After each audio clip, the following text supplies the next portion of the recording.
UTI അഥവാ urinary tract infection. സാധാരണ നമ്മുടെ നാടൻ ഭാഷയിൽ നമ്മൾ പറയുന്നത് മൂത്രച്ചൊടിച്ചിൽ അല്ലെങ്കിൽ മൂത്രത്തിൽ പഴുപ്പ്, ഈ രീതിയിലാണ് നമ്മൾ സാധാരണ കേൾക്കുന്നത്.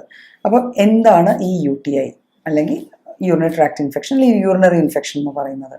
അതായത് നമ്മൾ സാധാരണ ഈ ഇൻഫെക്ഷൻ ഉണ്ട് എന്ന് പറയുന്ന ആൾക്കാർ അവരുടെ യൂറിൻ റിപ്പോർട്ടിൽ കുറച്ച് പസ്സൽസ് കാണും, കുറച്ച് RBCs, ചിലപ്പോൾ RBCs കാണും, ചിലപ്പോൾ എപ്പിത്തീലിയൽ സെൽസ് അല്ലെങ്കിൽ കാസ്റ്റ്, ഇങ്ങനെ ഒരു റിപ്പോർട്ടും കൊണ്ടായിട്ടായിരിക്കും വരിക, ഡോക്ടറെ എനിക്ക് UTI ആണ്. അല്ലെങ്കിൽ ചിലർ കുറേ ലക്ഷണങ്ങളുമായിട്ടായിരിക്കും വരിക. അപ്പോൾ നമ്മളുടെ ഈ റീനൽ സിസ്റ്റം എന്ന് പറഞ്ഞാൽ നമുക്ക് 2 വൃക്കകളുണ്ട്, 2 സൈഡിൽ 2 വൃക്കകൾ വെച്ചിട്ടുണ്ട്. അവിടുന്ന് 2 ചെറിയ ട്യൂബ്സ് വഴി ഇത് നമ്മുടെ ബ്ലാഡർ അല്ലെങ്കിൽ മൂത്രാശയ സഞ്ചിയിലേക്ക് യൂറിൻ ഫിൽട്ടർ ചെയ്ത് വരുന്നു. ഈ ഫിൽട്ടർ ചെയ്ത യൂറിൻ ബ്ലാഡറിൽ നിന്ന് പുറത്തേക്ക് വോയിഡ് ചെയ്യപ്പെടുന്നു. അപ്പം ഇതിനിടയിലുള്ള ഏതെങ്കിലും ഭാഗത്ത് ഏതെങ്കിലും തരത്തിലുള്ള ഒരു ഇൻഫെക്ഷൻ, ഒരു അണുബാധ ഉണ്ടായാലാണ് നമ്മളത് യൂറിനറി ട്രാക്ട് ഇൻഫെക്ഷൻ എന്ന് പറയുക. അപ്പോൾ അതിൽ നെഫ്രൈറ്റിസ് എന്ന് പറയുക, ഇത് ഏറ്റവും മേൽഭാഗത്ത് കിഡ്നീസിലുണ്ടാവുന്ന ഇൻഫെക്ഷനാണ്. അതൊരു ലേറ്റർ സ്റ്റേജിൽ ഉണ്ടാവുന്നതാണ്. ഏറ്റവും ലാസ്റ്റാണ് നെഫ്രൈറ്റിസ് ഉണ്ടാവുക. പിന്നെ യൂറിത്രൈറ്റിസ് ഉണ്ടാവാം. പിന്നെയാണ് ഉണ്ടാവുന്നത് നമ്മൾ ഈ ബ്ലാഡറിൽ ഉണ്ടാവുന്ന സിസ്റ്റൈറ്റിസ്. അപ്പം ഈ ഇൻഫെക്ഷൻസിന് കാരണം എന്തൊക്കെയാണ്? പല കാരണങ്ങളും നമ്മൾ പറയാറുണ്ട്. അതായത് ആദ്യത്തെ കാരണം, മെയിൻ കാരണം എന്ന് പറയുന്നത് ഹൈജീനാണ്. ഹൈജീൻ എന്ന് വെച്ചാൽ നമ്മളുടെ വ്യക്തി ശുചിത്വം. നമ്മൾ പ്രോപ്പറായിട്ട് ആ ഭാഗങ്ങൾ ക്ലീനായിട്ടോ വൃത്തിയായിട്ടോ സൂക്ഷിക്കുന്നില്ല എങ്കിൽ യൂറിൻ പാസ് ചെയ്ത് അല്ലെങ്കിൽ യൂറിൻ വോയിഡ് ചെയ്ത് കഴിയുമ്പോഴത്തേക്കും അവിടെ യൂറിൻ ഡ്രോപ്സ് ഉണ്ട്, ഒരു വെറ്റ് ക്ലോത്ത്സ് ആണ് നമ്മൾ വെയർ ചെയ്യണത്, നനവ് നിൽക്കുന്നുണ്ട്, അങ്ങനെ ഉണ്ടെങ്കിൽ അവിടെ അണുക്കൾക്ക് വളരാനുള്ള സാഹചര്യം കൂടും. ആ ഒരു സാഹചര്യത്തിൽ ഈ അണുബാധ നമ്മുടെ ഈ യൂറിത്രൽ ഓറിഫൈസ് വഴി നമ്മളുടെ ബ്ലാഡറിലേക്ക് പോയിട്ട് ഒരു സിസ്റ്റൈറ്റിസ് അല്ലെങ്കിൽ ഇൻഫെക്ഷൻ നമ്മളുടെ ബോഡിയിൽ ഉണ്ടാക്കുന്നു. അപ്പോൾ ഫസ്റ്റ് കോസ് അതാണ്. പിന്നെ ഒരു കാര്യം കൂടെ എടുത്ത് പറയേണ്ടതെന്ന് വെച്ചാൽ, യൂഷ്വലി ഈ UTI കാണപ്പെടുന്നത് സ്ത്രീകളിലാണ് കൂടുതൽ, പുരുഷന്മാരിൽ ഇല്ല എന്നല്ല. പക്ഷെ പുരുഷന്മാരിൽ ഒരു പ്രായം കഴിഞ്ഞ് മാത്രമേ UTI യൂഷ്വലി കാണപ്പെടാറുള്ളൂ. അതർവൈസ് പുരുഷന്മാരിൽ ഇത് കാണപ്പെടുന്നത് കുറവാണ്.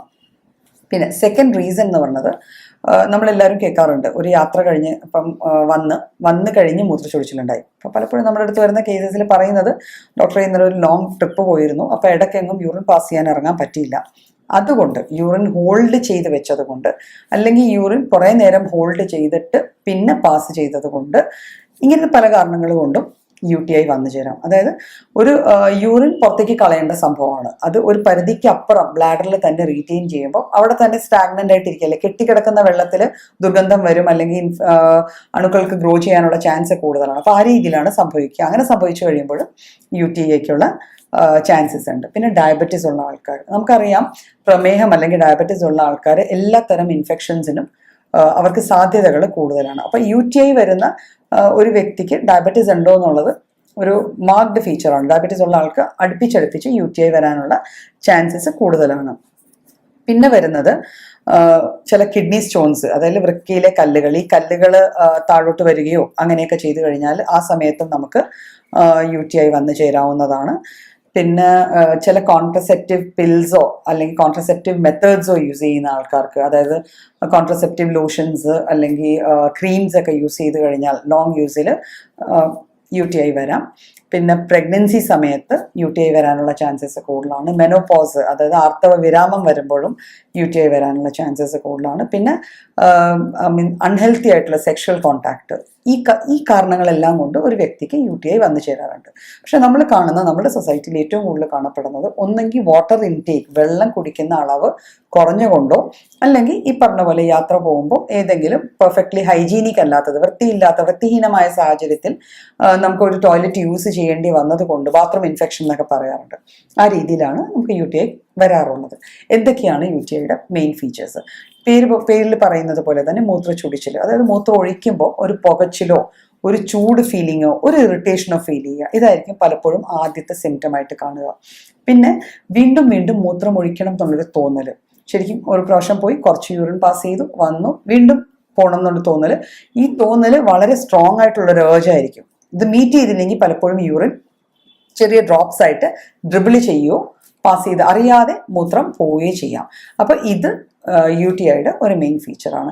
പിന്നെ ഈ ഇൻഫെക്ഷൻ കുറച്ചുകൂടി കൂടി വരുന്ന തോതിൽ തന്നെ നമുക്ക് അടിവയറ്റിൽ വേദന ഉണ്ടാവാം.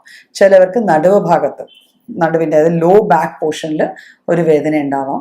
പിന്നെ ഞാൻ നേരത്തെ പറഞ്ഞല്ലോ നെഫ്രൈറ്റിസ്, അതായത് കിഡ്നിയിലേക്കൊക്കെ ഇൻഫെക്ഷൻ പോകുന്ന ഒരു സാഹചര്യം വരുവാണെങ്കിൽ കിഡ്നിയുടെ ആ ഒരു റീജിയൻ, അതായത് നമ്മുടെ നടുവിൻ്റെ രണ്ട് വശത്തായിട്ട്, നട്ടിലിൻ്റെ രണ്ട് വശത്തായിട്ട് ആ ഭാഗത്തും വേദനകൾ ഫീൽ ചെയ്യാം. അപ്പം ഇതാണ് നമ്മൾ UTIയിൽ യൂഷ്വലി കാണുന്ന സിംറ്റംസ്. ഇത് കൂടാതെ നമ്മളിപ്പോൾ യൂറിൻ പാസ് ചെയ്യുമ്പോൾ അതിൻ്റെ കളറിനൊരു ചേഞ്ച് വരും. ചിലപ്പം ഒരു ക്ലൗഡി എന്ന് പറയും, അതായത് ഒരു കലങ്ങിയ രീതിയിലായിരിക്കും യൂറിൻ പാസ് ചെയ്യുക.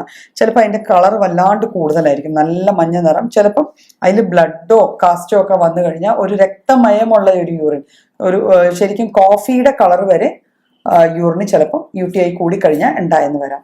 അപ്പം ഈ ഒരു സ്റ്റേജ് വരെയൊക്കെ സാധാരണഗതിയിൽ വരാറില്ല. പക്ഷെ ചില കേസസിൽ വരാറുണ്ട്. ലൈക്ക് ഒരു ബെഡ് റിഡൻ ആയിട്ടുള്ള ആള്, ഒരു പ്രായമുള്ള അമ്മയോ അച്ഛനോ ആരെങ്കിലും കിടപ്പിലായിട്ടുണ്ടെങ്കിൽ അവർക്ക് ഇൻഫെക്ഷൻ വന്നു കഴിഞ്ഞാൽ പലപ്പോഴും ഈ ഒരു സ്റ്റേജ് വരെ വരാം. അവർക്ക് ഇൻഫെക്ഷൻ യൂഷ്വലി വരുന്നത് നമ്മൾ ഈ യൂറോ ബാഗ് അവർക്ക് ഫിക്സ് ചെയ്ത് വെച്ചിരിക്കുന്നതുകൊണ്ട് അതുവഴി വന്ന ഇൻഫെക്ഷൻ ത്രൂ ആണ് ഇങ്ങനെ വരിക. അപ്പോൾ അവിടെ ആയിരിക്കും നമ്മൾ പലപ്പോഴും ഈ റെഡ് കളറൊക്കെ യൂറിനിൽ കാണാൻ സാധിക്കുക.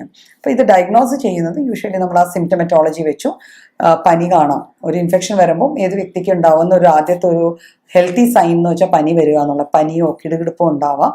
അതുകൂടാതെ ആയിരിക്കും നേരത്തെ പറഞ്ഞ സിംറ്റംസ്. അപ്പം അങ്ങനെ ഉണ്ടെങ്കിൽ നമുക്ക് നമ്മുടെ യൂറിൻ ഒരു ലാബിൽ ടെസ്റ്റ് ചെയ്ത് കഴിഞ്ഞാൽ UTI ഉണ്ടോ, അത് ഏത് ലെവൽ വരെയാണ്, എത്രമാത്രം ഓർഗാനിസംസ് ഉണ്ട്, അല്ലെങ്കിൽ എത്രമാത്രം ലോഡ് ഓഫ് ഓർഗാനിസംസ് ഉണ്ട്, അതനുസരിച്ച് ഒരു ഡോക്ടറെ കണ്ട് ചികിത്സിച്ച് മാറ്റാവുന്ന ഒരു കണ്ടീഷനാണ് UTI.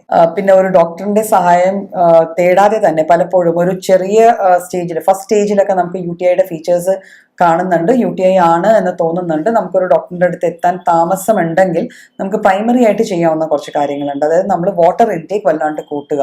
നല്ലപോലെ വെള്ളം കുടിക്കുന്ന മാത്രയിൽ തന്നെ യൂറിൻ പാസ് ചെയ്യുമ്പോൾ നമ്മളുടെ ഈ ബോഡിയിൽ ഉണ്ടായിരിക്കുന്ന ആ ഇൻഫെക്റ്റീവ് ഏജന്റോ അല്ലെങ്കിൽ ഇൻഫെക്ഷൻ്റെ ബാക്കി പത്രങ്ങൾ എന്തോ ആയാലും അത് യൂറിൻ ത്രൂ ഫ്ലഷ് ഔട്ട് ചെയ്തു പോകും.